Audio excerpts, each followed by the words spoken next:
MP Congress में उमंग सिंघार के बयान के बाद सब कुछ ठीक नहीं है। सिंघार ने प्रदेश में आदिवासी सीएम की मांग की है। ऐसे में सवाल है कि आखिर सिंघार पूर्व सीएम कमलनाथ की राह में रोड़ा क्यों बन रहे हैं।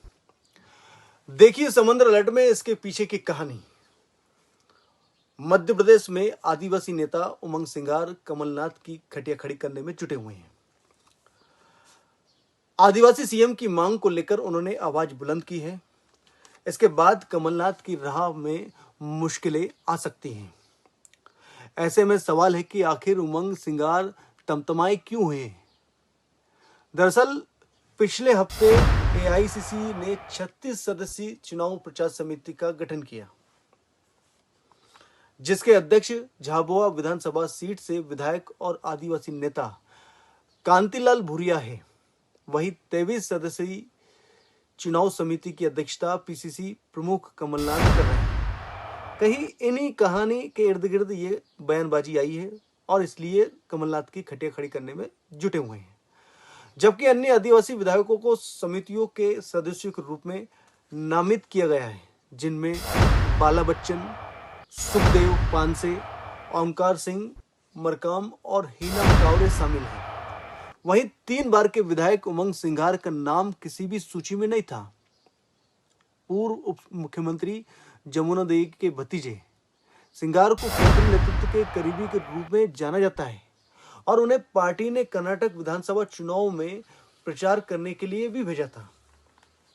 इसके साथ ही झारखंड में भी उन्हें चुनाव सह प्रभारी भी बनाया गया था। उनकी गिनती राहुल गांधी के करीबी में होती है, लेकिन यहां उनको तवज्जो नहीं मिली।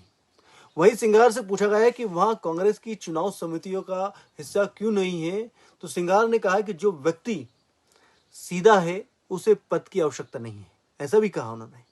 वहां काम करते हैं और खुद को साबित करते हैं। जाहिर है कि सिंघार एआईसीसी की सूची से नाखुश है।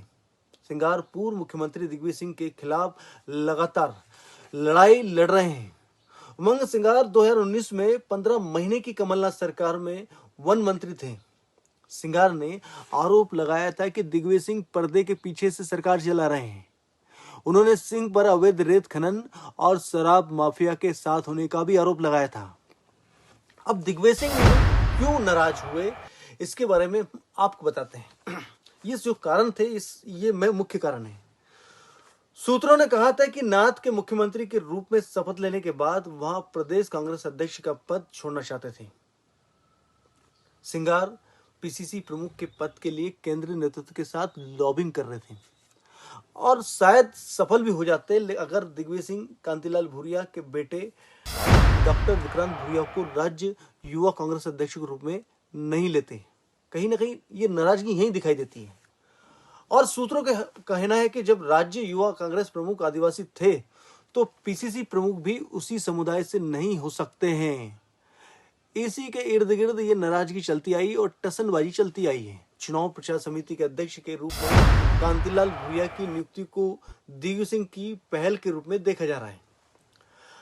अब सोमवार को धार में एक आदिवासी मुख्यमंत्री की मांग के पीछे की वजह यह हो सकती है, लेकिन एमपी में बीजेपी और कांग्रेस 20% आदिवासी मतदाताओं को लुभाने में जुटी हुई है।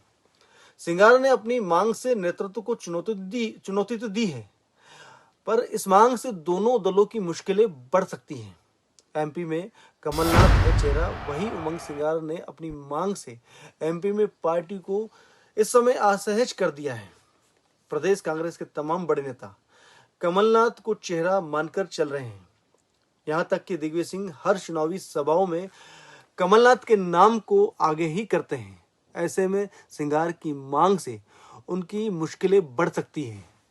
सिंघार अभी भी अपने बयान से बदले नहीं हैं, लेकिन कुछ भी हो सकता है, क्योंकि उमंग सिंघार दिग्विजय सिंह के खिलाफ भी कई बार बयानबाजी कर चुके हैं और इस समय उन्होंने आदिवासी मुख्यमंत्री का जो राग छोड़ा है उसको लेकर कमलनाथ की मुश्किलें तो बढ़ा दी है। अब ये जो कहानी है वो कहीं ना कहीं दिग्विजय सिंह ने पहले ही लिख दी थी, क्योंकि जब वो प्रदेश अध्यक्ष बनना चाह रहे थे उमंग सिंघार, तब ही दिग्विजय सिंह ने कांतिलाल भूरिया के बेटे डॉक्टर विक्रांत भूरिया को युवा कांग्रेस का अध्यक्ष बना दिया। अब क्या था, क्योंकि एक ही आदिवासी नेता बन सकता है, युवा कांग्रेस अध्यक्ष बन जाए या प्रदेश अध्यक्ष बन जाए। यहां उनका पत्ता कटते ही अब मुख्यमंत्री की दौड़ में कैसे न कैसे शामिल कर सकें, क्योंकि आपको याद है कि ये राहुल गांधी के करीबी माने जाते हैं और इनकी अच्छी पकड़ है और इनको प्रभारी भी बनाया गया है चुनाव में। तो कहीं ना कहीं ये जो कहानी है, स्क्रिप्ट है, ये कहीं ना कहीं किसी मुद्दे को या किसी लाभ के चलते ही छोड़ी गई है और सामने आई है। लेकिन कमलनाथ के भरोसे ही इस बार तो चुनाव उनको जीतना होगा। यदि कमलनाथ है तो मेरे हिसाब से सरकार की वापसी हो सकती है। बाकी कहा कुछ नहीं सकता है, क्योंकि यहाँ कांग्रेस में गुटबाजी का बड़ा ही खेल होता है और कब ये खेल पासे में पलट जाए पता नहीं चलता है। आपने कई ऐसे खेल कांग्रेस के देखे होंगे। आज के अलर्ट के लिए फिलहाल इतना ही, फिर मिलेंगे नई अपडेट के साथ। तब तक के लिए दीजिए इजाजत। नमस्कार।